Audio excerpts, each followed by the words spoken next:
Bonjour à tous, alors aujourd'hui exercice sur le produit scalaire, c'est un exercice pas très facile, hein, j'ai donné des indices. On va se placer dans un triangle ABC, on va projeter A et C donc sur les côtés BC et AB hein, respectivement, donc ça nous donne ce qu'on appelle les pieds de hauteur, donc P ici c'est le pied de la hauteur ici issu de A, et Q c'est le pied de la hauteur issu de C. Hein, et on obtient donc deux hauteurs hein, qui se coupent au point R. Et on va montrer de deux méthodes, de deux façons, que RP scalaire RA est égal à RQ scalaire RC.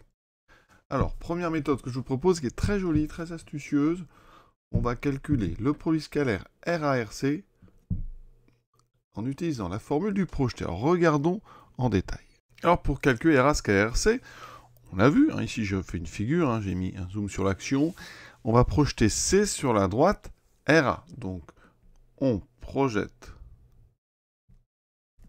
C sur la droite RA, d'accord, le deuxième vecteur sur le premier. Donc ici, ça veut dire qu'on obtient, comme on a un angle droit hein, sur la figure au point P ici, entre CP et PA, eh bien ça veut dire que le projeté de C sur RA, ça donne le point P. On obtient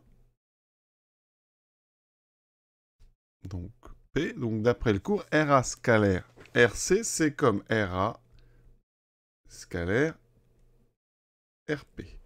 Alors ça, c'est très intéressant parce que on veut, nous, dans notre texte, regardez, on veut montrer que RP scalaire A est égal à RQ scalaire C. Donc j'ai RP scalaire A. Alors moi, là, j'ai RA scalaire RP. Alors le produit scalaire, c'est quelque chose de commutatif. Vous pouvez changer l'ordre. Ça, c'est une propriété très importante. Donc ça fait RP scalaire RA. Vous voyez? Donc, j'ai utilisé la formule du projeté en projetant le deuxième vecteur sur le premier. C'est-à-dire que quand je projette, RC me donne RP. Sur le dessin, vous voyez, ici, j'obtiens ceci, puisque j'ai projeté C sur P. Maintenant, on va faire dans l'autre sens, parce que RA scalaire RC, c'est aussi RC scalaire RA. Et dans ces cas-là, je vais utiliser la formule du projeté en essayant de projeter RA sur RC. Regardez. Et donc, même pour scalaire, RA scalaire RC, vous voyez, mais par contre, je vais projeter A sur la droite CQ. Donc, on projette A sur la droite CQ. Ouais, c'est intéressant cet exercice parce qu'on projette un vecteur sur le premier sur le deuxième ou le deuxième sur le premier.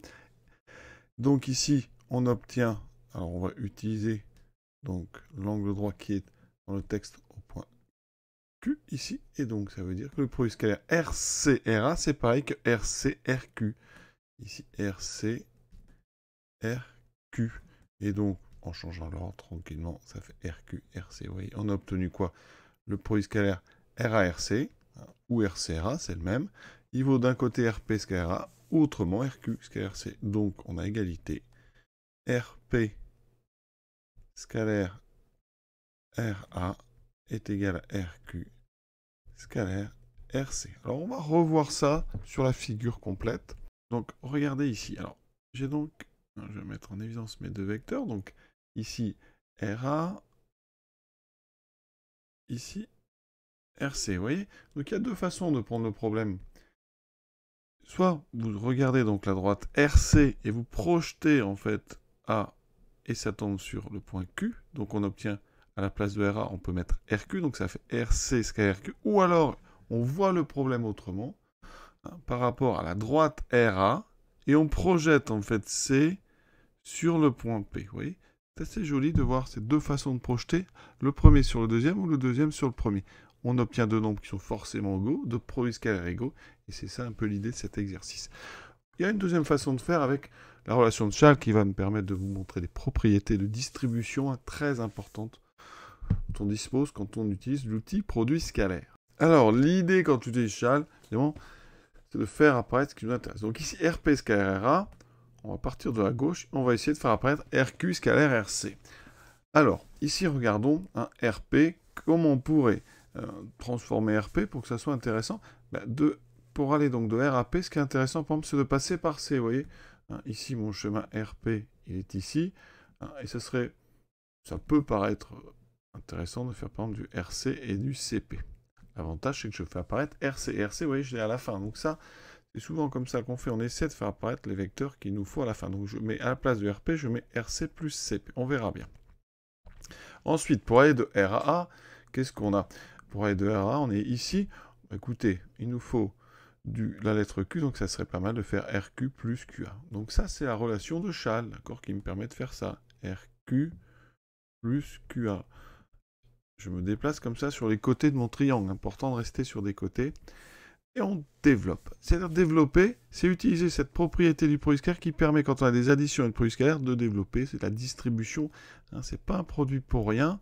On peut changer l'ordre, mais on peut aussi distribuer. Donc là, on aura RC scalaire RQ.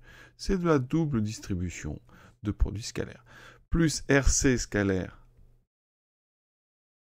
QA. Plus CP scalaire RQ. Plus CP scalaire QA. Ce qui est très intéressant, première chose, c'est le premier produit scalaire. Nous, on veut RQ, RC, ben celui-ci, on l'a déjà. On a juste à changer l'ordre, puisqu'on a le droit, on a dit le produit scalaire, c'est commutatif. On peut inverser l'ordre des deux vecteurs. U scalaire V, c'est V scalaire U. Ensuite, on regarde RC scalaire QA. Qu'est-ce que c'est? Alors, regardez, RC, hein, il est porté par la droite rouge. QA est porté par la droite noire. On sait qu'il y a un angle droit ici. D'accord? Donc, ça veut dire que ici, si je fais RC scalaire QA, c'est égal à 0, car la droite RC est perpendiculaire à la droite QA. Donc, ici, j'ai un premier produit scalaire qui est égal à 0. Ça, c'est super. Ça commence bien. Ensuite, on a CPRQ et CPQA. Regardons. Alors là, c'est particulier parce que CP, ouais, c'est une droite qui est par là, enfin, c'est porté par ces droites.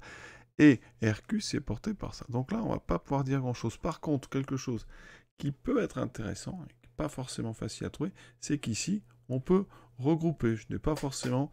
Ici, on a donc CP. Eh bien, je peux refactoriser par CP. Il n'y a pas de souci, hein, puisqu'on peut distribuer, on peut refactoriser. Ça fait CP plus RQ plus QA. Et c'est là la petite astuce, parce que RQ plus QA, donc ça fait RA, d'accord?